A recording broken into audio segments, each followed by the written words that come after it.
Hello, I guess let me know if you can see and hear me. I think we have rebooted all of the things and hopefully solved the problems. Something looks weird, but oh well, it is what it is. All right. Apologies for that. Thank you for your patience. I'll switch over to the miniature and we'll talk about some miniatures. Just checking. Okay, now Justin says there's a huge audio delay. Are you guys seeing that?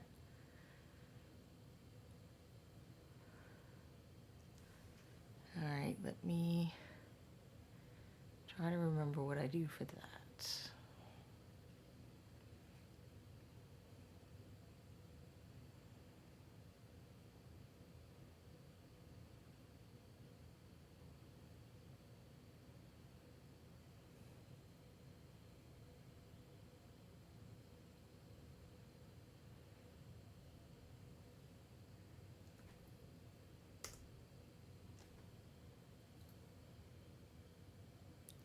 Okay, hold on. Before I change anything, does it look better? Because Justin said it looked like it was catching up. So I don't want to change things if it looks okay. Okay, Pendrake says it looks okay. And we'll see if anyone else says it looks bad. Justin thought it looked good too. All right. So now I don't even know if I have my train of thought, but let's go look at a miniature.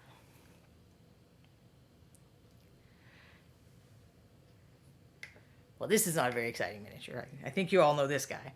I finally remembered where I put him because I meant to have him around here for scale, and then I keep forgetting. So for scale to the knoll that I've been working on, so that knoll is a good size. But I also brought another miniature to show you that's in progress, and that is the Drunken Mermaid, who's also a decently sized figure. And this one is metal. I know the ones that are in the swag boxes are Bones USA, and you might be happy about that because this is really a heavy chunk of miniature. I didn't actually put it on this base. I have another one of these now thanks to the hobby box. But I was worried about it tipping over. I've been trying to figure out if you could probably pour sand or gravel or something in here and make them a little better for the top heavy miniatures. So there she is so far. This isn't exactly the vision I had for it when I first started painting her. And I may talk about that a little today, even with the knoll here. Sometimes you have to, there's a fork in the road and you have to make choices. So, Pendrake, what's interesting about this is a statue, and I think thematically in the story it's a wooden statue. So in theory, that's an anchor carved out of wood. I'm probably going to paint it as if it's an actual metal anchor that was just put together as part of this sculpture. But I had, I originally had some ideas about how to paint it to look more like a wooden sculpture, and I'm wavering about whether I'm going to try doing that or not, because I think to do it, it would have to look badly painted. So if it wasn't clear that it was a wooden sculpture, it would just look poorly painted. And, from Reaper's point of view, what they want is an attractive looking miniature that lets you guys see all of the nice elements that have been sculpted on here. So I may go back and do it at the end. I may grab my Bones USA one and try it out. But I sort of started out with that idea, and then I just started painting the way I would regularly paint. So Cyberstorm says that they love how I painted the wood. And I use reference now. I didn't always when I first started painting, and I think it's very helpful to look at pictures of actual things, because we have our pictures in our mind of what things look like, but if you go look at actual things, they often... Look, you can catch it on the repeat, Valander. Go get some rest. But if you compare the picture in your mind to what things really look like, you will find that they often don't look the same. And it was kind of like if you were here when I painted the Blacksmith, you also get that thing about specificity where you're painting a specific old piece of wood instead of just a concept of old wood. Pendragon, I would imagine that it was drilled down and attached to everything, assembled as a sculpture if that was a metal anchor. So I looked up wood pilings, which apparently people buy as a decorative item, because most of the pictures I found were on stores where you could buy that. And I thought that was a little bizarre, but okay. And I did want it to look all weathered and stuff. And then what was interesting to me when I looked up those pictures is a lot of the ropes, like I typically paint rope kind of like, a beige or dirty gray or something like that. And when I looked at the ropes on my example pictures, a lot of them had sort of a reddish tinge. So I think I ended up playing that up a little more than maybe I should have, but it's easy enough to dull things down. So if I change my mind later, because the red may not go with the rest of the color scheme, which, the stuff in her skin is more sort of a pinky red than an orangey red. But there's still other parts to go. So sometimes I start a miniature and I've kind of worked everything out, and sometimes I don't. Which I do think I want to talk to you guys about that sometime.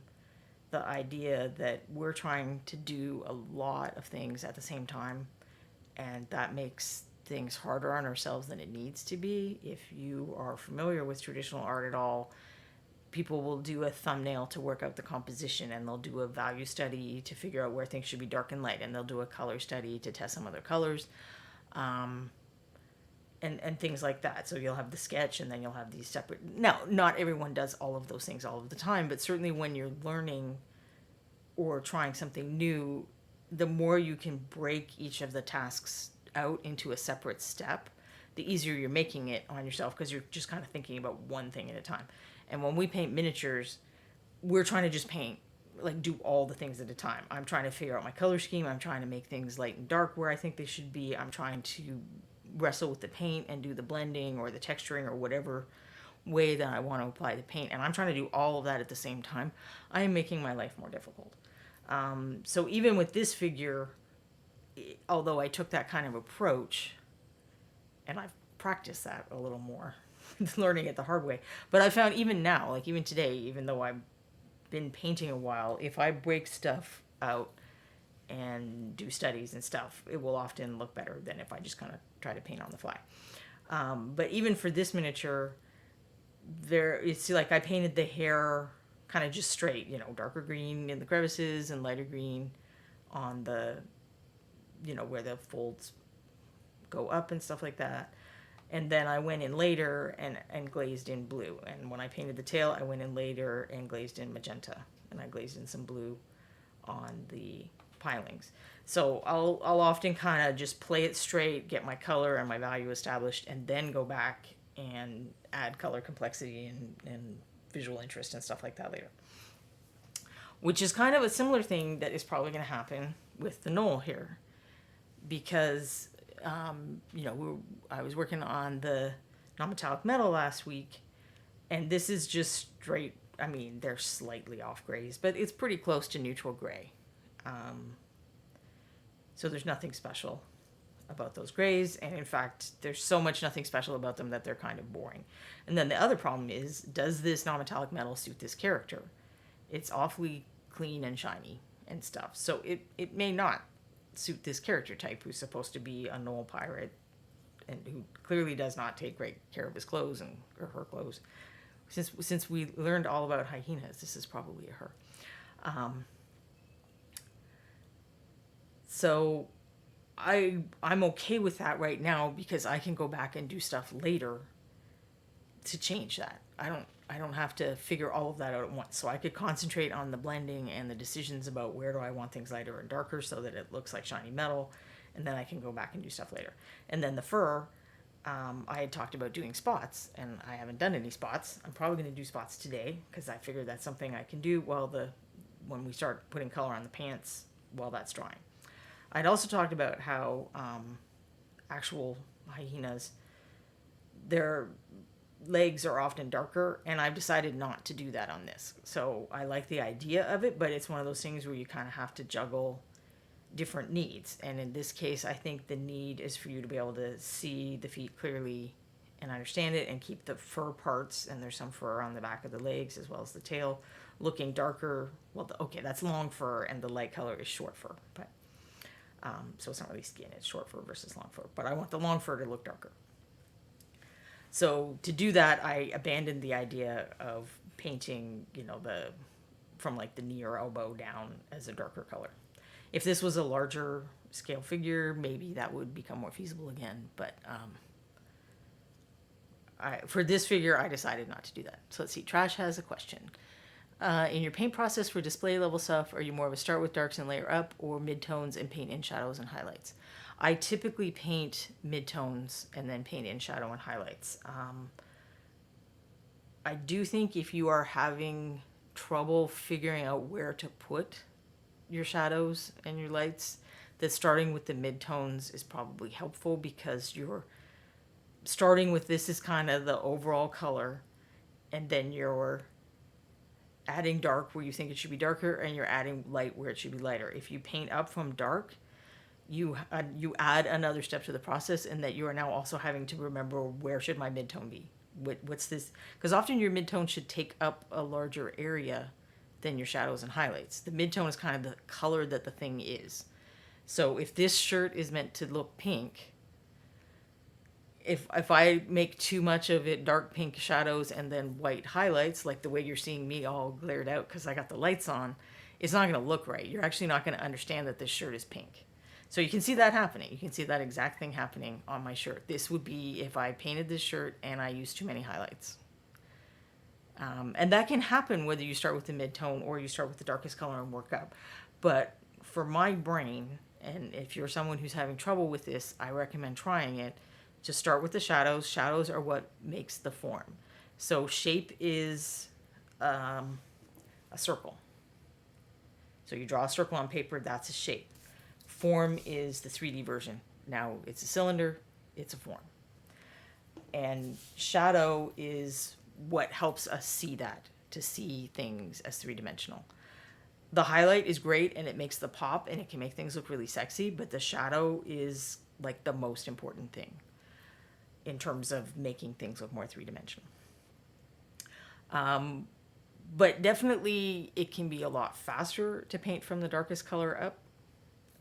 So I have been experimenting with it occasionally, and this is one of the figures where I've been doing it. Okay, I didn't for the non-metallic metal because I just kind of did the non-metallic metal the way I do. And there's a different method that I use for non-metallic metal where it does work up from the darkest one. Or you can do it in either way. But for this one, I was waiting for something else to dry, so I just thought I'd goof around and show you guys how I normally do non-metallic metal. So I don't think that starting from the darks is bad. I just think that depending on the challenges that you're finding in your painting, you may be adding in more challenges.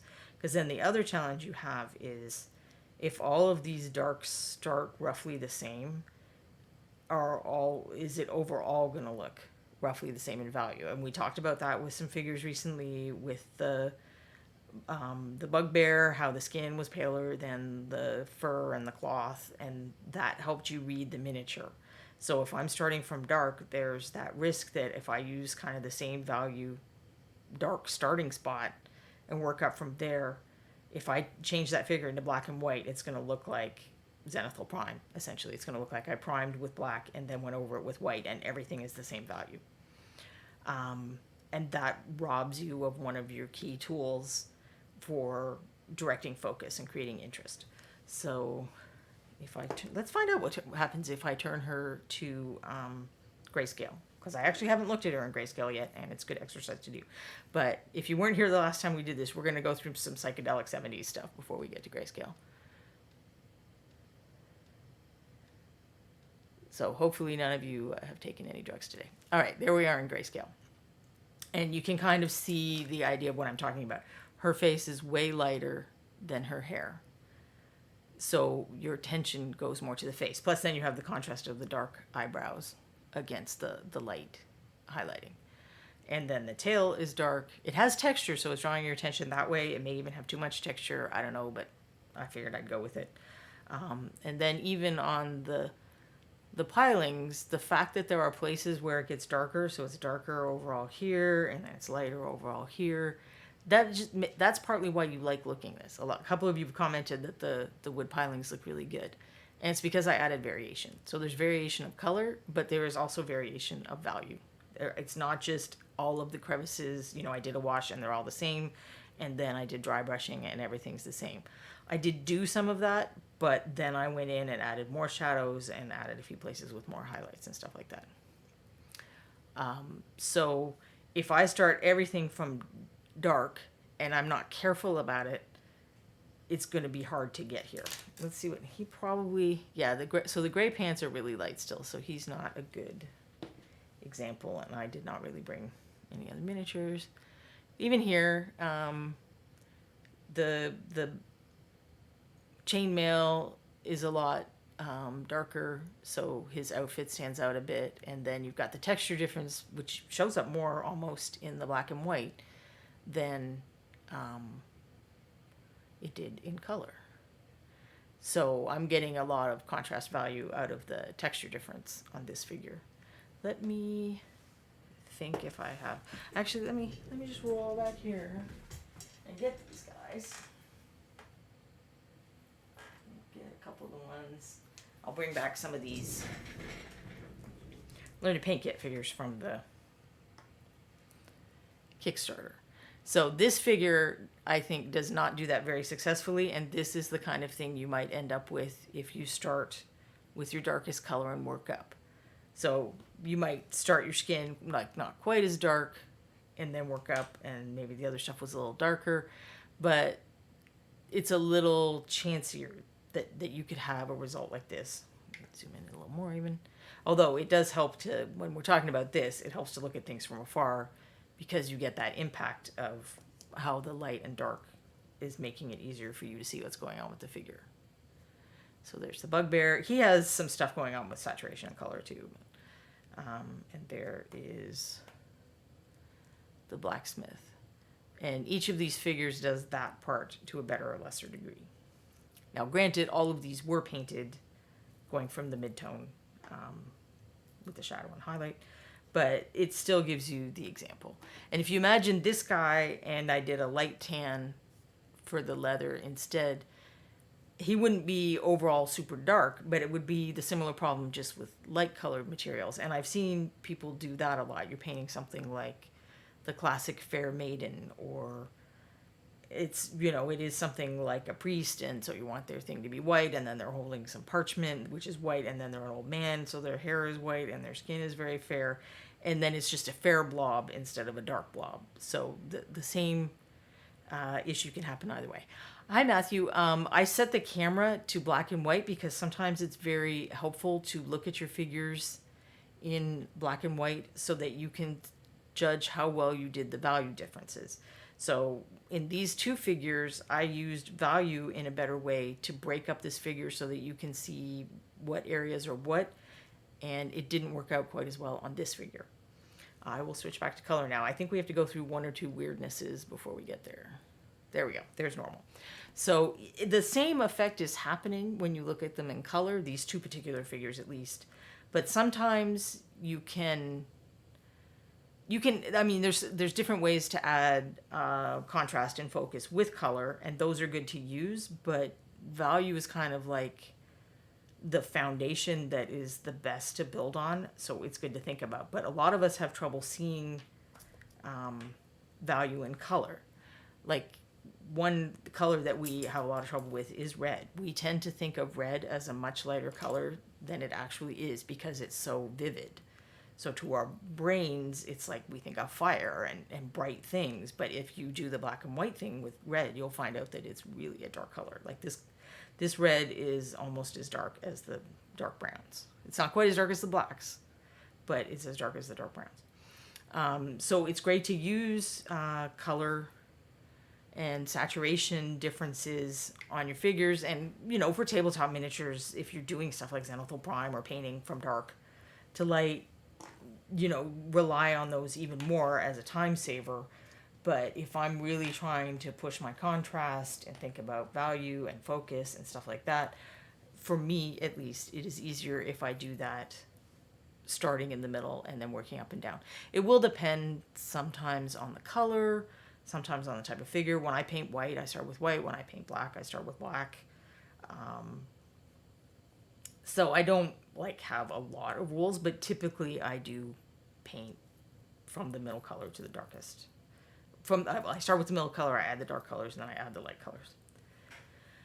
And then later, as I was mentioning at the beginning of this, as some people may have missed, then is when I fiddle with adding, I added additional blue in the shadow areas of that to tie in with the blues that I used on the tail. And also just to make it look even more weathered and stuff. So you don't have to get all of the parts right all at the same time and think of, okay, I painted the skin, it's done. I'm never going back to the skin. Be open to, once I get everything else in, I may be like, oh, she needs more highlighting up here on the forehead, and she needs more highlighting on the tip of her nose and stuff. Because right now, the area under her cheeks is reading really light, which is good. I like that area to read really light, but I'm not sure that I did put enough on the nose. The nose should looks like it's protruding from the face, and I'm not sure that it does right now. So I'm going to put her aside for now because I'm not even sure which. I think I have to do the tail next, and I've been waffling on what color I want to do the tail. So we will go back to this guy, which if I'm going to stay in frame, we'll try that. I might try to get a little closer, but we'll see. And for now, I'm going to continue keeping my palette out of the frame. I will try to put it in frame now and then so you can see what I'm doing. But the last few weeks, it seemed like the camera really gets unhappy about trying to focus on the miniature if the palette is in frame. So on this one, I am working from darkest up because I think that is something to practice with and you can get a little faster. Hi, Bob and Julie. Bob and Julie, or Julie, is the person who sculpted this lovely miniature. I don't have any of Bob's awesome pirates handy, but if you go back and watch the show where I did my unboxing of the Monster Swag box, you can see all the cool minis that everyone sculpted. Although some of the packages have the wrong sculptor, I think. And for once, normally I say shake your paints more than you see me do. I did not shake my paints before the stream because of all the fun technical problems. So I am going to have to shake my paints more than I do on the video. Okay, so I'm gonna start with the pants, and my thinking is just, they're pretty ripped up, so I kind of want them to look like they haven't been taken care of that well. Kind of want them to look a little rough. We'll see if I manage to do it with the, working up from the darks. It might be easier. This is one of those things that might be easier. So I don't want them to be super, super dark.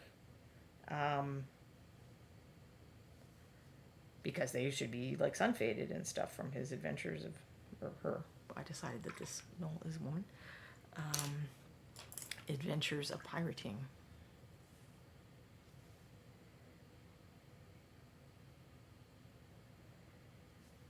And I'm continuing my fine tradition of being very sloppy with base coats. Now I do have to take some care once I start reaching the parts that I've already painted. And that's why I will probably return to the nice brush. And then while this dries, I'm going to work on the spots, which I had sort of forgotten about last week. But it is also historically the kind of thing that I might come back and do later. I mean, it's nice to have all your colors on the palette when you're doing stuff like freehand, so when you screw up, and notice I said when, not if, because when you screw up, and you will, really a lot of the secret of freehand, I mean, if you're someone who has, you're fairly steady, you've developed some brush control, it's the willingness to go back and forth. And then it helps if you choose colors that allow you to go back and forth.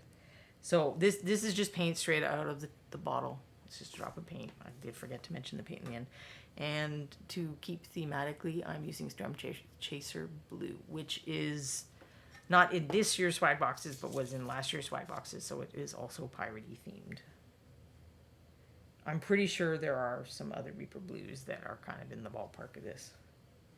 It's not quite as vivid as Ritter-Licht Blue. I had Ritter-Licht Blue out yesterday to do something with the mermaid, so I could compare them. And that's, that makes it nice for this, because I talked about how I don't want his pants to look like they're brand new, freshly dyed blue. I want them to look a little sun faded and worn out. And historically speaking, they had denim probably around pirate times, but I don't know that I will go for straight up jeans. What I do like about worn out denim and painting worn out denim is it gets a little yellow green in the faded parts, and that is introducing that helps them look nice and worn and faded and stuff. Because if I thought about it, I would have brought this miniature over, because it kind of does show actual jeans. But there's a little diorama I did. I think Reaper had it up last year on the store, because there's like a Crazy Pete prospector, I think is the figure. So this might still be in the store. I don't know the picture. And he was like the mini of the month or something one month. And he's the guy I used in this diorama, which is very small. When I say diorama, I often don't mean anything that's more than like 50 millimeter square. I like very compact dioramas. Anyway, he may be on the store, and you could go take a look at the worn blue jeans look, where I added like a little bit of a yellowy color on the faded part of his blue jeans. Hi, Lord Dave, Nico, and Bryce, and Trash. We got a lot of people here today, and I apologize to those of you who, if you tried to check in and it wasn't here, I had some fun technical problems and had to reboot like my entire house.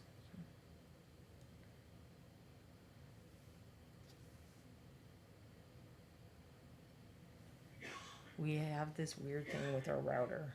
What was tricky about it is that normally we can start seeing that we're trying to look up web pages or whatever, and there's problems, and then we know to do that. And if either of us had been having those kinds of problems earlier today, I would have done that before starting the stream. But everything seemed fine right up until I, started the stream, and then Justin put it on Twitch, and then it's like, oh great, now nothing will load.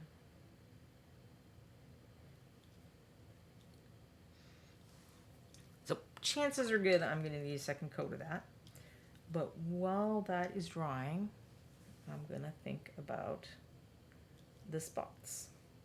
So if you haven't been to my blog, it's that webpage up there, kind of like the second article I ever wrote, and then I've since written a follow-up one, is about painting animal patterns. So patterns on animal fur. And I think I'm just going to give you like a really brief overview of that, and you can go read those articles. If you go to the front page, like you just go to birdwithabrush.com, there's like a table of contents, and you should be able to find that, no problem. So it's just something about painting animal fur, and then a second thing about animal fur. So let's say it's a tiger. So we'll just do like a tiger leg, and this is really terrible tiger leg, but there we go. Little claw. So we want stripes on the tiger leg. So we might come in and just paint some stripes. Maybe we won't make them wiggly because they're not, super straight lines. And it looks like that. And it looks painted on. So it doesn't look great. So what the problem is, this tiger bought a pair of boots. Whatever. These edges are very sharp. So the demarcation between the black and the white is a straight line. And even on a short furred animal, that's not what it looks like. The fur is kind of meeting like that and breaking up the line. So if you paint a really sharp line like that, or if you're doing cheetah spots, same thing. So this is going to be fun to do with a Sharpie. I'm not sure why I chose a Sharpie, but I want to make sure you guys could see it. If I kind of fuzz the line on the edges so that it's not like a straight, sharp line, it's going to make the stripes look more natural. So this isn't perfect, but already it looks more like the fur. It doesn't look like a leg in any respect, but it does look more like fur, stripes on fur would look. If you have a tabby cat, you can verify this for yourself by staring at your tabby cat. But if you go, which is the thing that I was painting, I think in both of the articles that were up on the blog pages. But one of them has a picture. We have some tigers at our zoo, and the tiger was like right up in front of the view window. And I got like a really good picture, and I zoomed in on the stripes, and you can see that that's exactly what's happening. Some of the black hairs are kind of protruding into the orange hair area, and some of the orange hairs are protruding into the black hair area, so it's not making it a super sharp straight line. So this guy has spots, not stripes, but a similar thing. And here's my reference picture. If you look at those spots, yeah, there's a clearly distinct spot, but the edges are a little blurry. So that's what I want to try to do, is have like a nice dark spot in the middle, but the edges are soft. There are a few different ways to do that. And I talk about those in the blog. One of them is, you paint things and you do a glaze over it. Since I didn't plan to do that in advance, I don't think I want to do that on this. I also, that's an extra step. So what I think I'm going to do is, first of all, find the right brush. I'm going to make the first, make my basic spots with thin down paint, so it's a little more transparent, and then reinforce the spots with darker paint in the middle, and that should do the trick, but we'll see. So I see that Bob and Julie are sharing that they won't be able to make it to ReaperCon this year because they have a death in the family, and I know that we're all very sad that they have to endure that, and also that we won't get to see them this year, and that they have to go through that, which is not at all a nice thing to have to deal with. Okay, I lost my black paint, so just give me a sec. How did I lose the whole black paint? There we go. All right, I used Dragon Black elsewhere on this figure, so I'll just stick with that. And here, for a wonder, I am going to thin down my paint. So most of the time when I've been doing this stuff, I haven't really thinned down my paint that much. We've been working with the pale kind of colors that get chalky.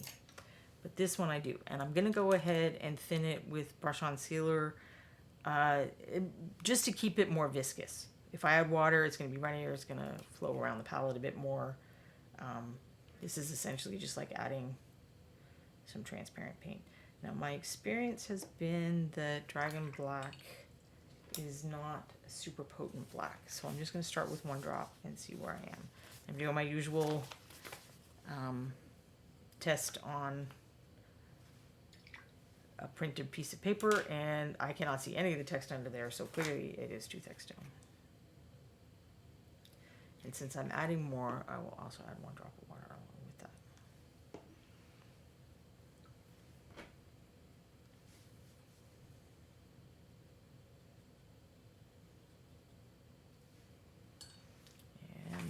Let us test again.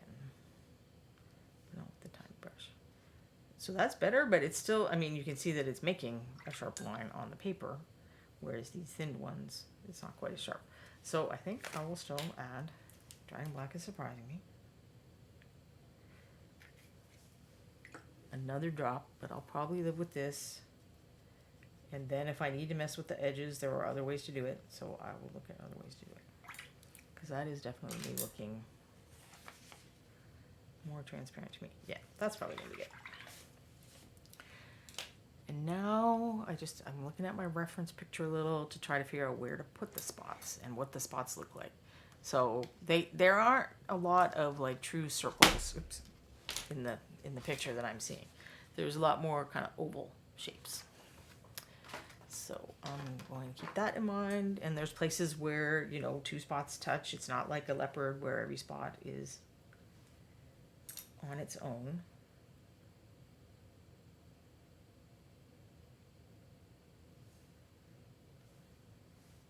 I'm just using the Reaper 50.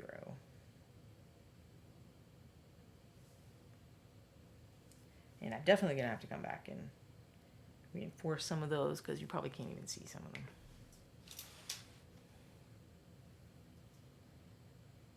Does the miniature, like, does the light of the miniature look too dark? I don't know. I was trying to figure out if I can increase the exposure, but I didn't want to go crazy with it.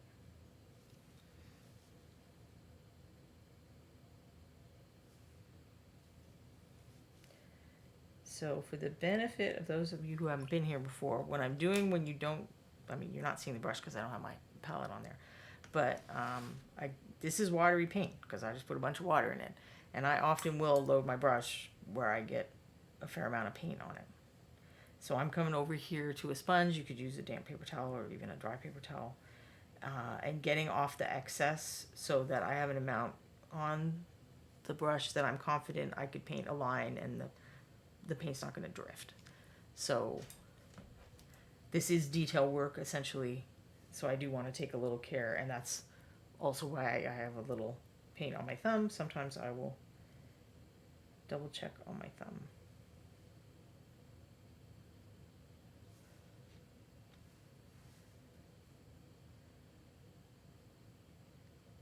So yes, I think what I'm doing is working, but because it's so subtle, you guys probably can't even see spots. So I'm going to do a thicker black. Just going to get a drop and mix a little bit of that thin mix into it. Kurnico says, does the brush on sealer affect the matte properties of the paint? If you use a lot of it, it will get a little shiny. That's one reason I like to use a bit of water as well as some of the brush on sealer. If you prefer, you could also look into matte medium from Golden or Liquitex or another company, and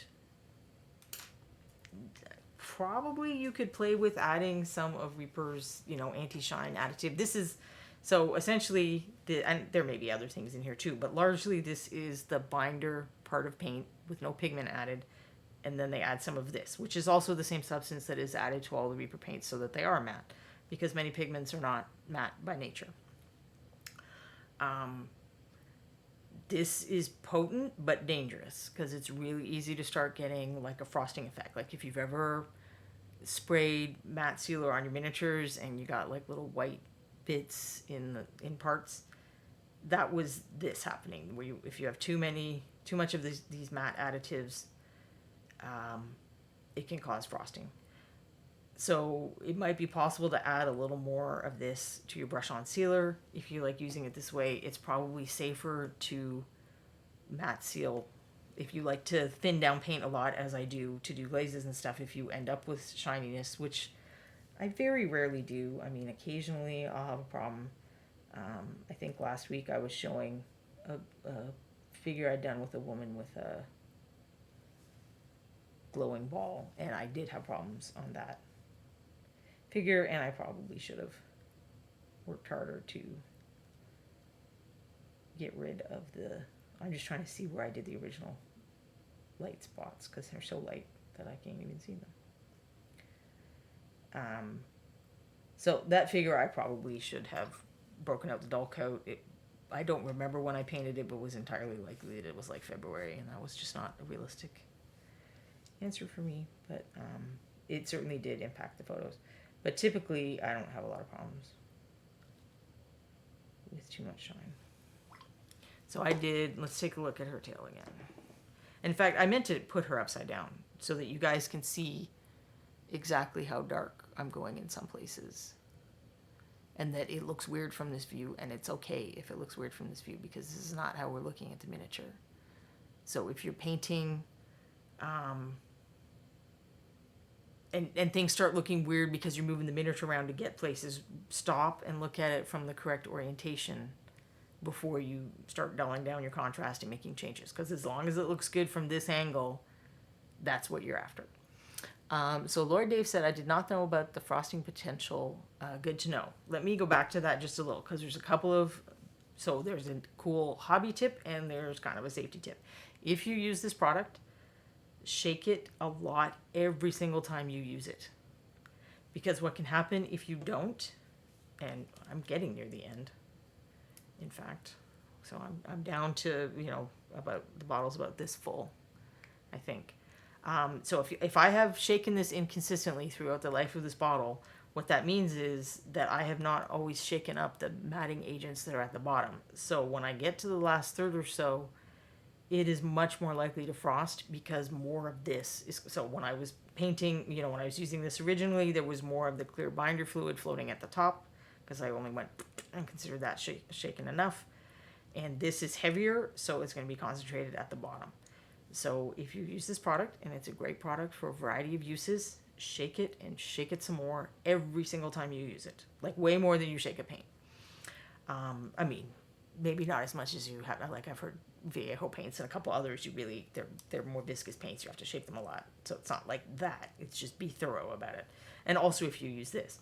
But then the fun thing about this is you can use the frosting on purpose. If you're doing something like ice puddle on something's base, or you have like windows and you want it to look like frost, you can paint this stuff on with a damp brush and it'll look like frost, and you can use a damp brush to move it around if you didn't get it exactly where you want it. I do have a figure where I did that, but it is in the other room. Fit for Future says, yeah, I made the mistake of trying to fix a glossy varnish by attempting a direct coat of that anti-shine. Luckily it was on a small area, but I had to paint over it to kill the effect. You could try scrubbing it off with a damp brush. Even like if it was just this stuff straight, you probably could have scrubbed it off. But and you can get, so even Tester's Dull Coat is kind of like the gold standard of matte spray varnish. If you apply too thick of coats, you make your coats too thick, you can still get frosting with that. So you can also get gloss, weirdly, because it's like you can almost have so much of the stuff that you make a smooth surface again and you stop breaking up the light, because that's how the matte works. So what's in here is actual little particles of stuff. And when you have something shiny like metal, the reason it looks shiny is because lots of the light waves are coming down and bouncing off at the same angles. So that makes things shiny. So the point of these is they're tiny little, probably microscopic, or we can't see them with our eye, so they're smaller than the naked eye. But it breaks that surface up so the little light rays, when they come down, bounce off in all kinds of different directions, so then something looks matte. Yeah, I probably shouldn't have given away my cool frost secret. I am going to put another coat on the pants now that they're dry, and then go back to the spots just to try to be efficient. And I don't know if you can, the spotting isn't like super obvious, which I'm okay with. Like it's part of his, her being a hyena based character. It doesn't have to be like flashy and obvious. Freehand and texture stuff can add a lot to a miniature, but sometimes we kind of have to hold ourselves back from going, hey, look at what I can do, and think about, hey, what is germane to this figure and what the viewer needs to see.